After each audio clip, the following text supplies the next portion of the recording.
Actually सतगुरु जी के नारे तो सारे लगाते पर एक्चुअली छे नहरा जेड़ा ना से मैं तुहानू जो दसना क्या होगा जोले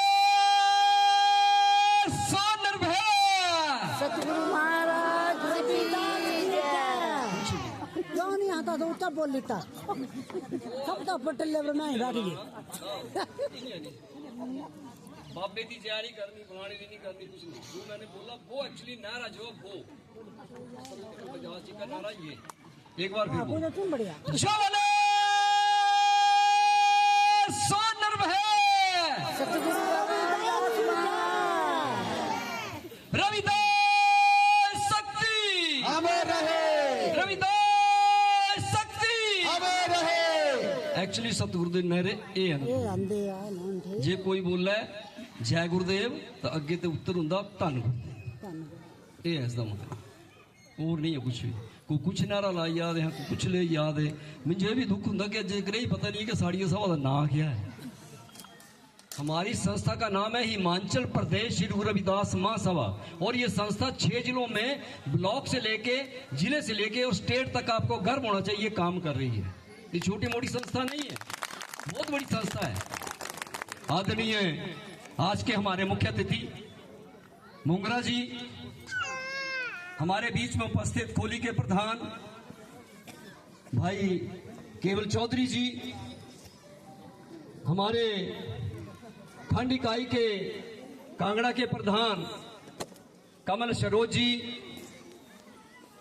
और समस्त इनकी कार्यकारिणी, हमारे बीच में उपस्थित रछियालू के प्रधान संजू जी और हमारे बीच में उपस्थित मंच पर बुद्धिजीवी समाज कर्मठ सदस्यों पदाधिकारी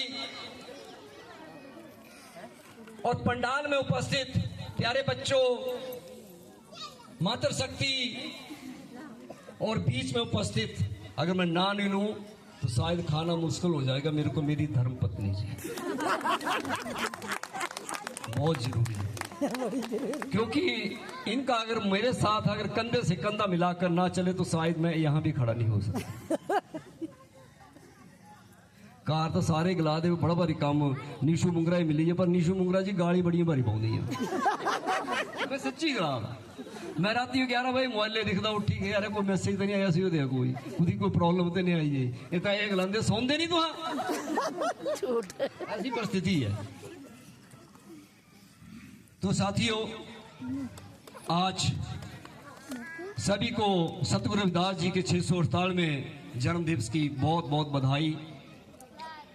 ये जो कार्यक्रम आयोजित किए जाते हैं सतगुरु रविदास जी का लो, बाबा साहब अम्बेडकर जी का लो या वाल्मीकि जी का लो या कोई भी हमारे जो महापुरुष हुए हैं उनका कोई भी कार्यक्रम ले लो, ये कार्यक्रम इसलिए इसलिए नहीं किए जाते कि हम इकट्ठे होए हम चाय पान करें खाना खाएं और फिर हम अपने घरों को। इन कार्यक्रमों को कोई मकसद होता है। इन कार्यक्रमों का मकसद है हमारे बीच में जो प्रतिभाएं छिपी हुई हैं उनको उजागर करना। हम क्यों बोलते हैं कि बार बार मंच पे आओ, आपको कोई मंच नहीं देगा बोलने के लिए, ये आपका मंच है, आए और यहाँ पे बोले। कहीं नहीं मिलेगा आपको मंच, हमें भी नहीं मिलता। हमने मंच तैयार किए हैं बोलने के लिए। आज बच्ची बोलकर गई है, बड़ा अच्छा लगा। ये प्रतिभाएं छिपी हुई हैं, ये प्रतिभाएं हैं। आपको पता है कि आज तक हमने ये पढ़ा कि खूब लड़ी मर्दानी वो तो झांसी वाली रानी थी, यही पढ़ा ना आज तक। लेकिन झलकारी बाई का नाम भी पढ़ा कभी आपने? जिसने अपने प्राणों की आहुति दे दी उसका नाम तो हमने कभी पढ़ा ही नहीं। आज तक आपने ये पढ़ा कि शिक्षा की देवी सरस्वती है। क्या आपने ज्योतिबाई फुले का नाम भी कभी पढ़ा कि शिक्षा की देवी ज्योतिबाई फुले थी? सावित्रीबाई फुले शायद वो पढ़ा कहा भी आपने? क्योंकि वो कभी किताबों में आएगा ही नहीं,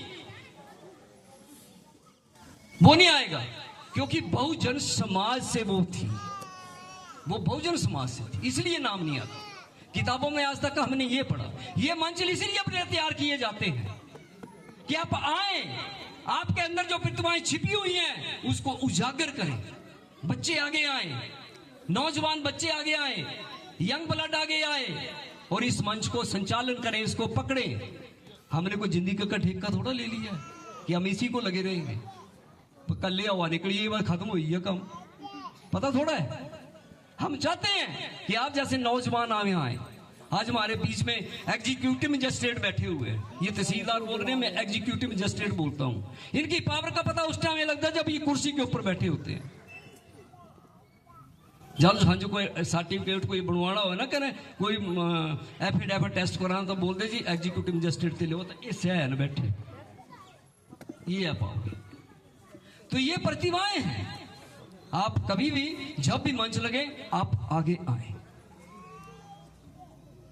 हमने साखियों में पढ़ा सतगुरु रविदास जी की जो जो इन्होंने क्या क्या है अपनी लीलाएं रची। माननीय अतिथि जी, मुल्तान देश का एक राजा हुआ, मुल्तान देश का,